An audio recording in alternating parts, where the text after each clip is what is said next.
and then she decided to let Albert impale her.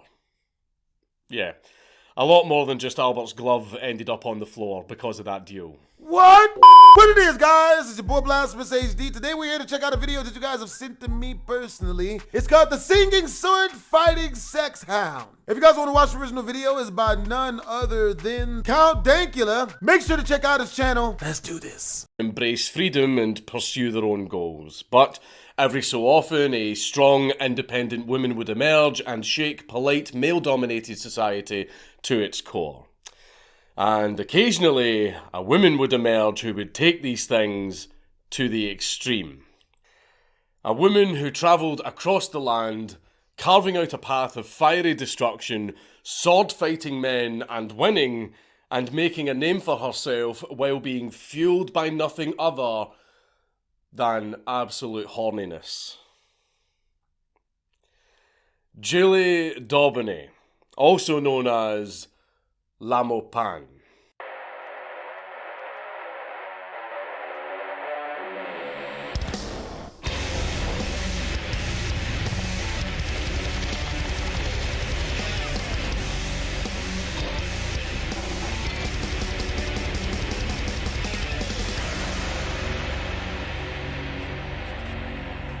Please leave a like and a comment on this video because it really helps me in the algorithm. Julie's story is pretty wild, and the nature of her adventures kind of resulted into her falling into legend a little bit. So, while historians are fairly certain about the general trajectory of her life, accounts of some of the wackier stuff that she got up to might be somewhat exaggerated in places. I'm not telling you to take everything I'm saying with a pinch of salt, but just bear in mind that when someone has a reputation for being theatrical and larger than life, word tends to travel through unreliable narrators, which kinda muddles the timeline a bit and makes the story a bit larger than life. With that said, what we do know is that Julie was born in France, which is a shame. She grew up in Versailles at the royal stables because her father Gaston, yes, that really was his name, was the secretary to the king's master of horse, the Comte de Armagnac. I don't know if I'm saying that correctly, but it's French, who cares? Now, the stables may not sound like the kind of place for a young child to grow up, but these were no ordinary stables. These were the royal stables. This place wasn't just a filthy Jesus hotel, but a fucking gigantic and fancy place that employed over 1,000 people that kept the stock fit and healthy for His Majesty's microwave meals. Needless to say, Julie's dad was in a pretty good position in high society, so Julie received a high-quality education in reading, writing, horse riding, and the standard women stuff like sewing, drawing, singing, and dancing.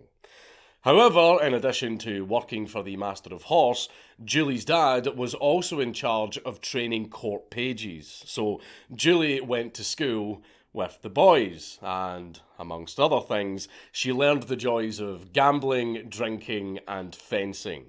And Julie became very, very good at fencing. Despite being the only girl at the all-boys school and also being the teacher's daughter, Julie actually got on very well with all of the boys. Perhaps a little too well. Yes, to the shock of mall ninjas everywhere, studying the blade did not stop Julie from getting laid. However, her dad was allegedly very unhappy about this and had a habit of dueling all of her suitors.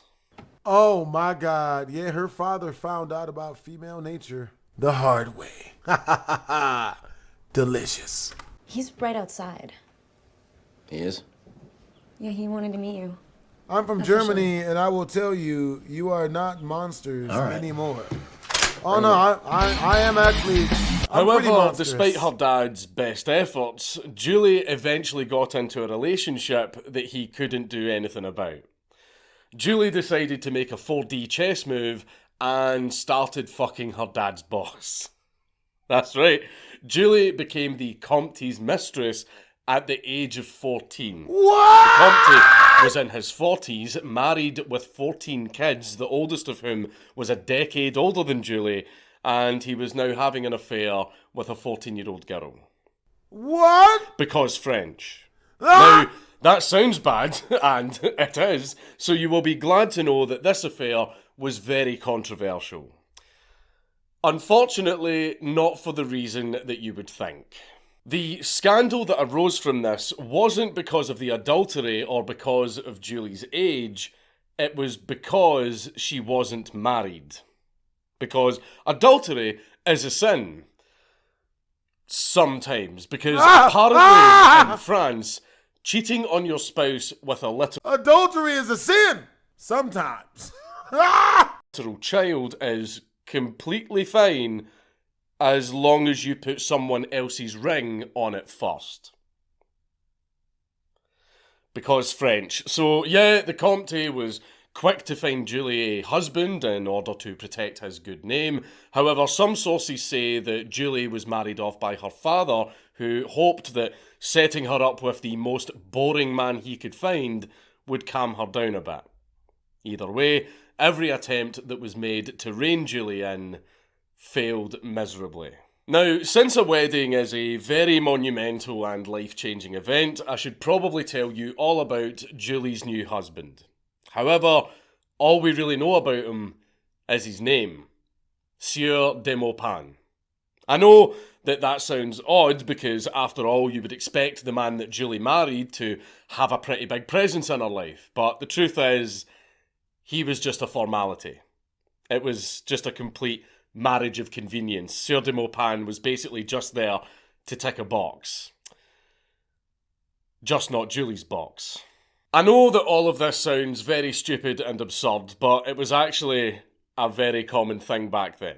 Courtly love was such a complicated and confusing mess of rules, norms, infidelity, cuckoldry, and romantic copium that the only way I can explain it without making this video 3 hours long is because French. If you've ever wondered why Lancelot is considered a hero for fucking Guinevere behind King Arthur's back in some of the stories and then he's villainised for it in others, that's why. Courtly love is a very, very complicated thing. Julie's husband was so irrelevant that as soon as the Comte arranged for Sieur de Maupain and Julie to tie the knot, the Comte immediately sent him off to collect taxes in the south of France so he could have time with Julie uninterrupted, with the occasional break to spoil her with expensive gifts. But in a way, karma ended up on Maupain's side because things didn't last very long for the pervert that orchestrated this entire thing. Considering the fact that the Comte was so insistent on Julie having a husband to cheat on, what happened next should be no surprise. She got bored and cheated on the Comte. Julie left the high life in Versailles behind her and ran away on an adventure with a fencing instructor named Seranes, who... That's why it's important not to be loving these hoes. You can love the hoes, but never be in love with the hoes. Who was fleeing Paris after killing someone in an illegal duel. The two went on the run together across the country, and Seranes gave Julie some extra fencing training as they went. Now, I know that it's this whole cliche thing where the girl runs off with the bad boy and they have a bunch of adventures, and in the end, he's not a bad boy anymore because she fixed him. Well, Julie didn't have any intention of that whatsoever because it turns out that Julie was actually a lot more unhinged than Seranes was. What? Considering the couple's situation, it should come as no surprise that they were completely broke. So they scraped up a living by putting on fencing shows in taverns and fairs while travelling from town to town. The shows were a pretty simple spectacle in which Seranes and Julie would show off their skills in swordsmanship, and Julie would also sing to the crowd, all while dressed in men's clothing because fighting is easier in trousers. However, this often led to a bit of friction with the crowd, and hecklers would accuse Julie of being a man, because there is just no way that a woman could be that skilled with a sword. In order to prove to them that she was a woman, Julie would rip her blouse open and get them out for the lads. And then bone the highest value dude that made a pass at her that night. Oh boy. However, despite the accusations of being a man, Julie eventually remembered that she was a strong, independent woman, and after only 2 months on the road, she gradually got bored of Serranes and then unceremoniously cheated on ditched him too. Yeah. At this point, Julie was pretty much done with men for a while, but that doesn't mean that she struck it out entirely on her own. It was quite the opposite, in fact. It turned out that Julie was also quite a hit with the ladies, as she quickly began a romance with the daughter of a merchant. However, the girl's parents didn't approve of their daughter's new girlfriend because, despite the fact they were French, this was still the 1600s. So they sent their daughter to a convent, because stopping your daughter's burgeoning homosexuality by locking her in a building full of sexually repressed women is a great plan. What could possibly go wrong? It turns out quite a fucking lot, actually, but not in the way that you think. Julie missed her girlfriend and wanted her back, so she disguised herself as a nun, infiltrated the convent, even going as far as taking the holy vows and everything, just to be with her girlfriend. But, as you would expect, the arrangement was only temporary. After all, nuns are a bit of a buzzkill when you're used to a life of adventure. So, Julie and her girlfriend hatched a plan to escape. As luck would have it, an elderly nun in the convent had recently died. So Julie took her body, put it in her girlfriend's bed, and then set the place on fire. Yeah, Julie burned down a convent to run off into the night with her girlfriend and used the charred corpse of an old woman to cover her tracks. That Catholic pussy got her acting unwise. The couple then spent 3 months on the road together, after which either Julie got bored, as she tended to do, or her girlfriend just got tired of being constantly on the run, so she went home, after which her parents went straight to the authorities. Julie was suddenly facing charges of arson, body snatching, and kidnapping. Damn. In a convent, no less. Bizarrely, Julie was tried as a man, which might have been either to cover up the gay shit or the fact that they couldn't believe a woman had done all of this. In the end, Julie was convicted and sentenced to burn at the stake. In absentia. Yeah, Julie was not there for any of the trial. I mean, why would she be? She had much better things to do, like dueling people. During her subsequent travels, Julie crossed paths with a gentleman called the Comte d'Albert, who, in thinking that Julie was a man, challenged her to a duel. Naturally, Julie eagerly accepted and impaled him through the shoulder. To fuck around is human, to find out is divine. The poor bastard couldn't have possibly predicted the outcome of that duel when he challenged Julie, because while getting a sword through your shoulder is pretty bad, he suddenly found himself in a very tight spot, both figuratively and literally. The following day, Julie felt very bad for impaling Albert and visited him to see how his recovery was going, and then she decided to let Albert impale her. Yeah. A lot more than just Albert's glove ended up on the floor because of that duel. What? Despite his loss, our boy seemed to have made such a good impression that he and Julie became a thing. But, as with Julie's other relationships, the tryst didn't last very long because Albert was eventually called back to his regiment. But the two parted on good terms and they remained lifelong friends with a bit of a casual on and off thing going on. Despite clearly having a hell of a time on the road, Julie couldn't run from the consequences of the convent incident forever, and eventually the charges hanging over her head became too much of a hindrance. But luckily, she had a way out. She was sleeping with an opera singer at the time. Now, I know that Julie's trip around the world in 80 lays has gotten her into some pretty wacky adventures, but how the hell could sleeping with an opera singer save her from the wrath of the church? Well, the opera singer in question was a rather famous baritone named Gabriel Vincent Thevenard, whose audition for the Paris Opera was accepted on the spot. On one condition, they also had to take Julie. But that begs the question, what can an opera company do to help a fugitive facing execution? Quite a lot, as it turns out, because their founder also happened to be Julie's biggest fan, King Louis XIV, and he was more than happy to help Julie out. Louis was very eager to do this because he and the church had a bit of a rocky relationship where they were locked in a bit of a power-sharing arrangement while also being constantly at odds with each other.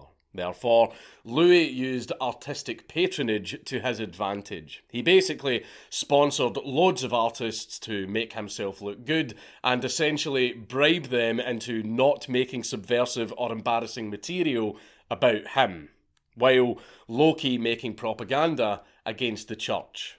And with Julie's voice and notoriety, Louis couldn't have found a better candidate for his scheme to undermine the church. So he looked at her rap sheet and said, "Ha, based," and then he pardoned her. And then he gave her a job in the opera. Despite the fact that she didn't have that much formal training, Julie was a great singer and she made up for the fact that she couldn't read sheet music by being able to memorise her lines really quickly. She performed under the stage name of Mademoiselle Maupin, which was her husband's name, who she was still married to, by the way. And while he wasn't exactly in her life, Julie didn't call herself Miss to pretend that she was single. That's just what opera singers went by, regardless of their marital status. But anyway, Julie's background made her the perfect candidate for her first major role as Pallas Athena, and then from there, her career took off almost instantly. She quickly became the first mezzo-soprano to land a leading role in a French opera, and she played a total of 41 parts throughout her career, which included 20 operas and many private performances for royalty and nobility in Versailles. Now, you may think that opera and classical music are just some stuffy, pretentious garbage that was made for posh old people, but back in the day, opera singers and composers were the rock stars of their time, whose behaviour would probably make even Led Zeppelin blush. Because French, and as you would expect, Julie was no exception. She became a pretty huge celebrity almost overnight, not just because of the acclaim she got for playing numerous heroic warrior women, but also due to her past and off-stage behaviour. As you would expect, the audience absolutely loved Julie's wild antics, which reportedly included biting a co-star's cheek so hard that she drew blood. This was done on stage, by the way. Also, Julie had a rather interesting relationship with her co-stars, and she often fought with half of them while fucking the other half. Yeah. I think it's safe to say that Julie was very well liked by her theatre company, especially after she handled one of the tenors who had a reputation for being a bit of a degenerate with his female co-stars. One night, he set his sights on Julie, and he was very unhappy when she rejected his advances. So he said some heinous shit to her, where everyone nearby had to desperately prevent a duel because Julie was ready to smite the bastard right on the spot. So, instead, Julie ambushed him in an alleyway on his way home, challenged him to a duel, and then beat the shit out of him with a cane when he tried to pussy out. And For good measure, she took his pocket watch and snuff box as he begged for mercy. This chick sound kinda hot. She beat this nigga and then robbed him while he screamed for help? Is it bad that I'm turned on?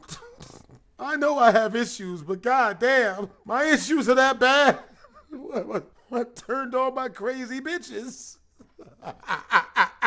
The next day, the tenderized tenor was telling everyone all about how he got jumped by an entire gang of thieves that he Yo, it's the same thing that freaking Rashad Banks did to me. valiantly tried to fight off. You know the standard, there was 10 of them, I battered every single one of them, blah blah blah, all that bullshit.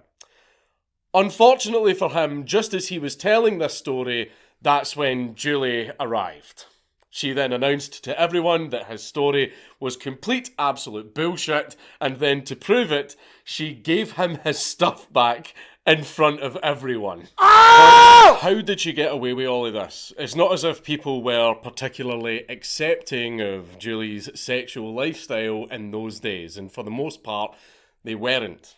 But Julie was in just the right time and place for her behaviour to go on unimpeded. You see, King Louis's brother, Philippe I, Duke of Orleans, was gay, and Louis couldn't exactly go after France's gay population without painting a target on his brother's back, and let's be real, arresting an entire country. So he just tolerated their existence. However, even this relative tolerance and having the king signing her paychecks would only get her so far. And eventually, Julie went too far. Since her career and social connections gave her a free pass in high society, Julie was present at a royal ball where she behaved like, well, Julie. As usual, she showed up in trousers and hit on everything that moved until she took a liking to one girl in particular. And then Julie kissed her right in front of 3 different guys who were all trying to court her. Naturally, the 3 dudes were very, very pissed off that Julie just stole their girl, so they demanded satisfaction. And then Julie duelled all 3 of them at once and won. What?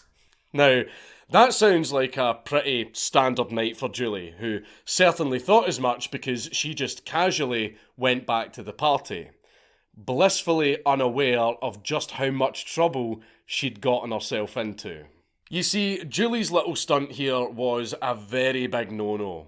Not just because she had embarrassed 3 noblemen at a royal ball, but because dueling was very illegal. King Louis saw it as a petty and stupid waste of life. He also saw it as a personal affront to his authority because people were settling their own disputes through bloodshed instead of letting him deal with it. Now, pissing off the church was one thing, but this time Julie had crossed her biggest ally by breaking a law that was very, very important to him. So how could she possibly get out of this one? She was immediately pardoned.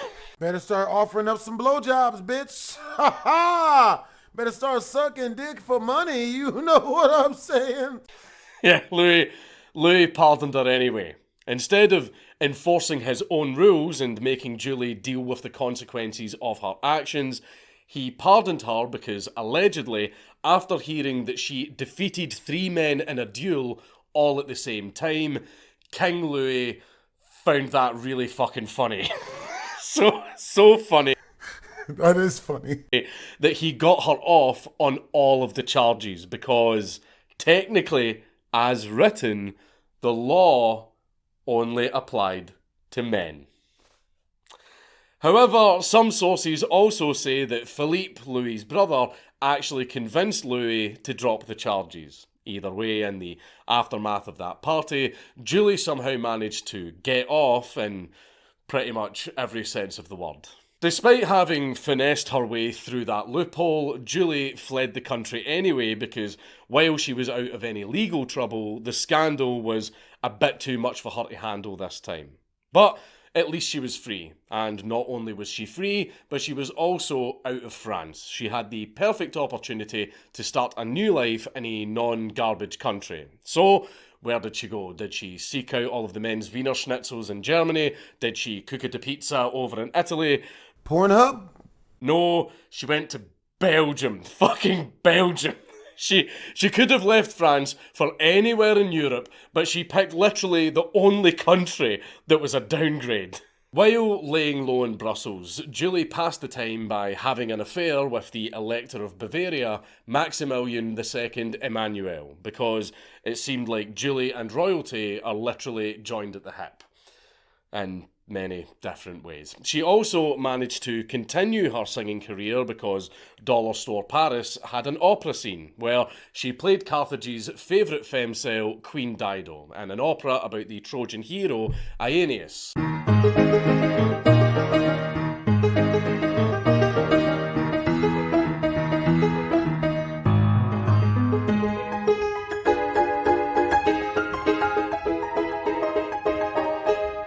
However, Julie wasn't there for very long because while she was performing one night, she got to the suicide scene and actually stabbed herself with a fucking dagger. On purpose. She was very committed to the role. This little stunt then freaked out her boyfriend so much that he immediately broke up with her and gave her 40,000 francs to make sure that she stayed away from him. Julie was so insulted at being paid to fuck off that she threw the money at Maximilian's feet and went home in a huff. Then she picked up where she left off at the Paris Opera and just kept doing what she did best. Singing, screwing, and scrapping. At this point, Julie's craziest antics were more or less behind her, but she still had a little bit more anarchy to spread, as well as a couple of other things. For example, she attacked her landlord with a chunk of mutton that she stole from his kitchen because her lease didn't include meals. She allegedly tried to kill herself after being rejected by the hottest woman she'd ever seen, and she also threatened to blow the Duchess of Luxembourg's brains out for sleeping with Albert, the on-again, off-again boyfriend that she impaled that one time. And in 1701, she entered into a relationship with her most controversial partner yet. Her actual husband. Yeah, remember him. However, the reunion was only brief because in 1703, Julie met Le Marquis de Florensac, who was described as the most beautiful woman in all of France. However, there seems to be a lot of women with that title.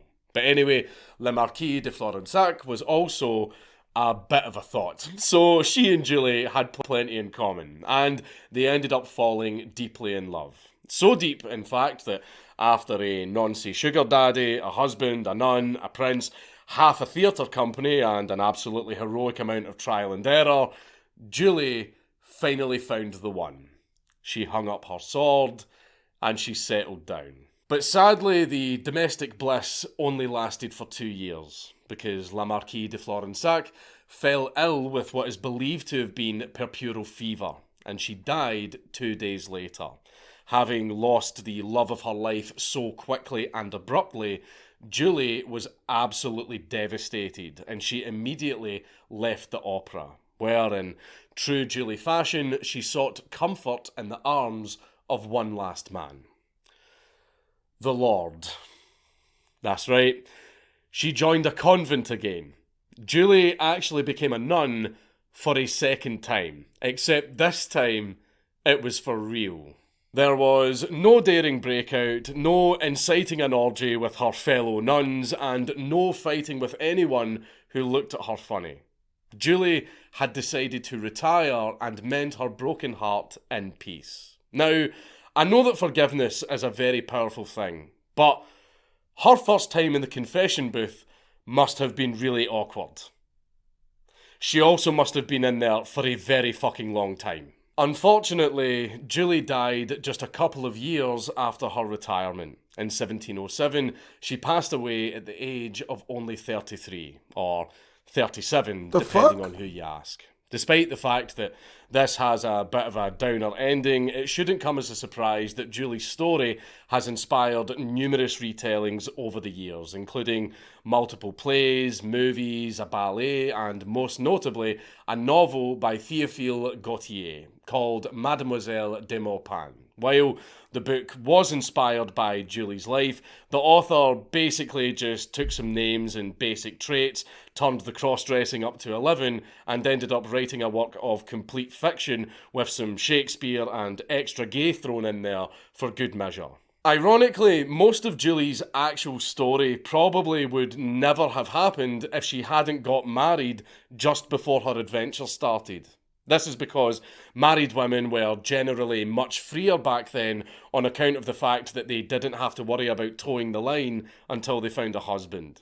Also, chastity just stops being a thing post-marriage for obvious reasons, and the French loved cheating on each other so much that at the time, no one really cared about all of Julie's affairs. While the mad lads that we talk about often don't have long shelf lives, it's crazy to think about just how much Julie managed to get up to in such a short space of time, especially considering how much the odds were stacked against her. It just goes to show that regardless of what those who would hold you back say, anything is possible with the right amount of willpower. I mean, a travelling, bisexual, sword-fighting, opera-singing, convent-burning noblewoman sounds insane by itself, but the fact that Julie managed to maintain such a lifestyle in a period where women weren't really allowed to have any aspirations beyond singing and getting pregnant, well, that's pretty damn impressive.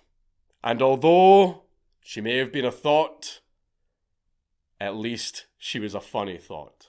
And she is the only woman in history to earn the honorific title of Big Shagger. He's funny. It's just a shame she was French. It's Count Dankula on YouTube. Everybody just subscribe.